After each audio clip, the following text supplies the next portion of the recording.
Hi, everyone, and a very warm welcome back to the Deep Dive. I'm your host, and today, well, we're diving into something pretty concerning that's been happening across the UK. I'm talking about this huge spike in wildfires we've seen in 2025, especially with the really dry weather. It's certainly a situation that demands our attention. The implications are quite significant. Absolutely. And to help us make sense of it all, we're joined by Dr. James Bennett. He's a leading climate scientist and an expert in wildfire resilience. A huge welcome to the show. Thanks for having me. It's really important we talk about this. The figures that have come out are quite shocking, actually. Over 112 wildfires already in just the first 15 weeks of this year, That's correct. and scorching an area reportedly bigger than Liverpool. That really puts it in perspective. It does. And the data clearly shows this is, well, it's a major departure from typical patterns. A major departure. Yes. By early April 2025, the sheer number of wildfire incidents was way up compared to recent years. Places like Scotland and Northern Ireland have been hit particularly hard, a lot of fires there. Okay, so let's break this down a bit. What are the key things creating this, well, this tinderbox environment? What's actually fueling these fires? Well, it's a mix of factors coming together. We've had these long stretches of really dry weather, right? Right. Unusually dry. And unusually warm temperatures for the time of year. But crucially, human actions are they're the main ignition source. Human actions. Okay. Yeah. And it's not like this is happening evenly everywhere, is it? Are there specific areas feeling the heat more than others? No, it's definitely concentrated in certain areas. Where are we seeing the worst of it to really grasp the scale? Well, Galloway in Scotland has seen some very large and damaging fires. Abergwesen Common in Wales has also been severely impacted. And we've seen a lot of incidents across Northern Ireland, too. These areas have suffered really significant ecological damage. Okay, ecological damage. Let's talk about that. Because beyond the images of flames, many of you listening will be thinking about the environment. What are the deeper costs here?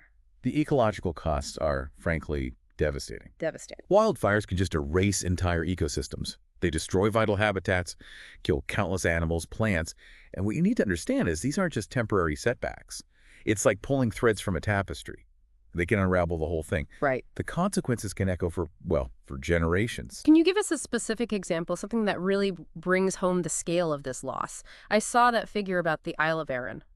Just staggering. Yes, sadly. Mhm. The fire at Abergwesen Common, for instance, Yeah. it might have wiped out what we think was the last population of golden plouvers in that It's area. the last one. Wow. Gone, potentially irreversible. And then, yes, the Isle of Arran fire essentially destroyed a decade of hard conservation work. A decade. We're talking about roughly 27,000 trees lost, gone, along with many rare species they were trying to protect. That's just heartbreaking. So it's much more than just the fire itself. It's this long shadow it casts on our natural world, on biodiversity. Exactly. When habitats and species vanish, it sets off a chain reaction. A chain reaction. Yes. Recovery, assuming it's even possible, can take decades, sometimes centuries. Some species might be lost forever. The whole balance gets thrown off. So you mentioned chain reactions, like if one key species goes, it affects others down the line, food sources, that sort of thing. Precisely. Loss of a key species, even one you might not think is important, can disrupt food webs, pollination, everything. It leads to declines elsewhere in the system. It's really sobering to think about those long-term effects. Now, shifting gears a little, these fires aren't just happening out in the wilds, are they? What about the risk to people, to communities? That's a really critical point. We are seeing a growing threat, especially in what's called the wildland-urban interface. The WUI, where houses meet the wildland. Exactly, where development pushes into or mixes with natural vegetation. Firefighters are increasingly warning about grass fires near towns and cities spreading fast, posing a real danger to homes. And we've seen this happen, tragically. It's not just a theoretical risk. I'm thinking back to 2022. Absolutely. The huge fires during the 2022 heat wave, they destroyed homes. That's a stark reminder of the danger these fires pose to property and potentially to lives. And it seems, almost unbelievably, that most of these fires, they're started by us, by people. The data is pretty clear. Overwhelmingly, yes. Nearly all UK wildfires are linked to human actions. Nearly all. It's a fundamental point. If we want to prevent them, we have to understand this. It suggests perhaps a gap in public awareness Or maybe we need better prevention strategies than just listing the causes. So what are the common ways these fires actually start? Well, common culprits are things like discarded cigarettes, not properly put out. Right. Unattended barbecues are a big one, especially those disposable ones used in dry, grassy areas. Yeah, you see those left behind sometimes. Exactly. And sadly, sometimes it's deliberate. Arson. Actions that might seem small can have absolutely catastrophic results when conditions are right. And all this is playing out against the backdrop of climate change. How big a factor is that here? Is it making things worse? Climate change is definitely a major driver. It's increasing both how often these fires happen and how intense they are. The science linking the two is getting stronger all the time. That statistic about the 2022 fires being 6 times more likely, that really hammers it home. It does. It's not just a number. It shows a real shift in the underlying risk, things that maybe wouldn't have caused a fire years ago. Now, the ignition threshold is lower, and fires can spread much easier. So there's direct research connecting our changing climate to these specific events. Yes. Studies showed those damaging fires in the UK's record 2022 heat wave were made at least 6 times more likely because of human-caused climate change.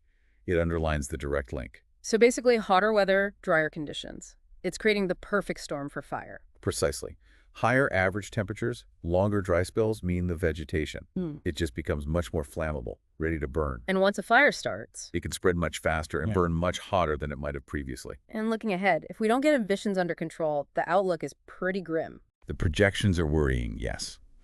Without significant rapid cuts in greenhouse gases, the expectation is we'll see hotter, drier summers becoming more common in the UK. Which means More frequent, more intense wildfires. It could become, a regular feature of our summers. this must be putting incredible pressure on the emergency services, on the fire crews. How are they coping? The strain is huge. The National Fire Chiefs Council has been very clear. They need sustained, long-term investment. Investment to handle these climate-related events. Yes, to have the resources, the equipment, the people to respond effectively as these incidents increase. But it's not just about money, is it? Are there bigger strategic problems? Well, yes. A recent analysis pointed out there isn't really a single UK-wide strategy for dealing with wildfires. No unified plan. Not really. And this is compounded by existing issues like budget cuts and under-resourcing in some fire services. It potentially leaves them unprepared for the scale of what they're facing. That sounds concerning. Are they adapting at all? Are we seeing any changes on the ground? There are some positive signs, yes. Some services are bringing in new kit, like lighter protective gear, better suited for wildfires. Okay. They're using things like aerial drones for better oversight, getting eyes in the sky, Drones. and getting vehicles that can handle rough terrain better. But these are often local efforts. So useful adaptations, but maybe not enough system-wide. Exactly. There's a definite need for more joined-up national strategies and, frankly, significantly more investment to really boost our ability to respond. So what's the way forward then? If we want to tackle this seriously, what needs to happen? Beyond individual actions, what about bigger changes like land management or policy? It really has to be a multifaceted approach. No single solution. Okay. We need those robust UK-wide wildfire strategies we talked about, covering prevention, response, recovery. We absolutely need that sustained, serious investment in fire services. Public awareness is key, too, making sure people understand the risks and how to prevent fires. Right. The human factor again. And, yes, adopting land management practices that actually reduce fire risk. That's vital. And what about us as individuals? It can feel a bit overwhelming. For those of you maybe living near green spaces, even in cities, that wildland-urban interface idea is pretty relevant. Absolutely. Individual responsibility is crucial for prevention. Simple things add up. Avoid activities that could spark a fire, especially when it's dry. Think twice about that disposable barbecue in a park or on moorland. Definitely. Be vigilant. If you see signs of a fire, report it immediately. Don't assume someone else has. These are practical steps everyone can take. Well, this has been incredibly insightful. Thank you so much for breaking down such a complex and, frankly, worrying issue for us. My pleasure. It's crucial we all grasp the risks and work together on solutions. And for all of you listening to the deep dive, thank you for watching Westferry Times. Please do stay informed about the risks in your area. Be careful out there. Let's all try and do our part to prevent these fires and build a safer, more resilient future. From all of us here, goodbye for now.